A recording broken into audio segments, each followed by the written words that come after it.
In a recent edition of the art textbook Madarima, publishers made a deliberate digital alteration.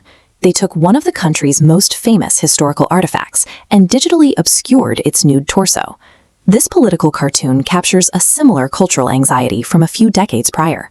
In 1997, politicians fiercely condemned the inclusion of this exact same artifact in a government-issued diary, arguing that the public display of its nudity violated modern moral standards and decency.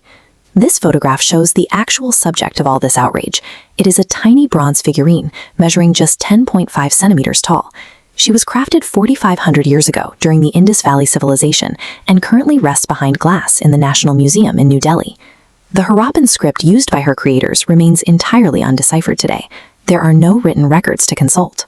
Because of this, the statue is completely silent about her own name, her societal role, or the purpose for which she was cast.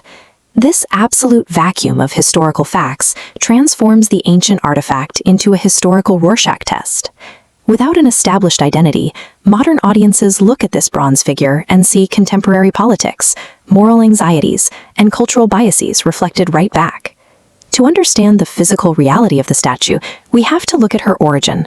She was discovered in 1926 by archaeologists Ernest Mackay and Daya Ram Sahni deep within the ruins of Mohenjo-daro, a sprawling, highly urbanized ancient metropolis. This schematic breaks down a sophisticated manufacturing method known as cire perdu, or lost wax casting.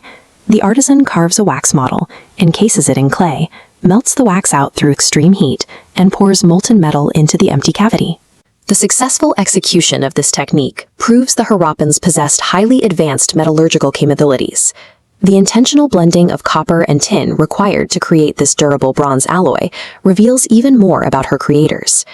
To source these specific metals, the Harappans relied on immense societal wealth, specialized craftspeople, and extensive long-distance trade networks. The material composition of the artifact, the specific blend of copper and tin, is the only part of her story that remains unchanged by time. This physical evidence of Harappan wealth and skill exists independently of the labels added later. Those labels began forming in the 1920s. British archaeologists John Marshall and Ernest Mackay observed the statue's fluid S-shaped curve, a classical posture known as the Tribunga pose, and immediately interpreted her relaxed confidence through their own cultural lens. This 1928 layout from the Illustrated London News shows the result. Marshall and Mackay officially presented the artifact to the world as a Nautch girl, or Devadasi, a temple dancer. They assigned this title despite possessing zero archaeological evidence that she had any connection to dance or musical performance.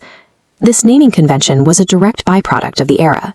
The British archaeologists were evaluating an ancient Indian artifact using strict Victorian moral standards and classical European ideals of what art and form should represent.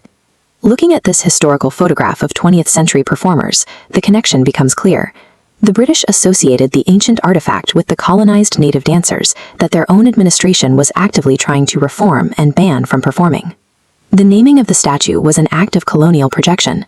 A silent masterpiece of ancient metallurgy was retrofitted to embody the social anxieties and biases of 20th century British officials. In 1947, the British departed, and the Indian subcontinent underwent a massive and traumatic geopolitical partition.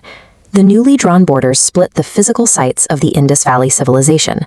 The shared heritage of Mohenjo-daro and Harappa suddenly became a serious point of contention between the newly formed nations of India and Pakistan. To settle the dispute over the excavated artifacts, the two governments entered into a specific trade agreement. Pakistan selected a famous bearded sculpture known as the Priest King, while India secured the small bronze figurine. By 1947, she had been drafted into service as a geopolitical token. Both nations utilized these specific archaeological artifacts to validate their new sovereign borders by anchoring them to an ancient, advanced lineage. In the post-colonial era, historians like A.L. Basham began pushing back against the old British assumptions. They actively rejected the dancer label, arguing it was entirely speculative and heavily biased.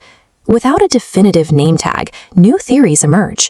Her confident posture and that distinctly empty hand could just as easily identify her as a fierce Harappan warrior gripping a weapon that has long since corroded away. Other scholars suggest she could simply represent a highly respected, ordinary woman adorned in her daily jewelry, or potentially a religious fertility deity vital to local worship.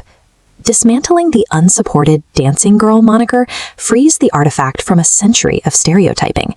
It forces modern viewers to completely rethink the potential roles and power held by women in Harappan society. The speculative labeling by British archaeologists in the 1920s draws a direct line to the political diary outrages of 1997 and the digital censorship in modern textbooks today.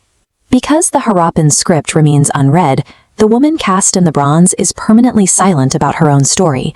Our interpretations of this figurine, from colonial prejudices and nationalist pride to modern Puritanism, are observations that define our own societies rather than the woman herself. She survives as a reflection of the different cultures that have spent the last century trying to claim her.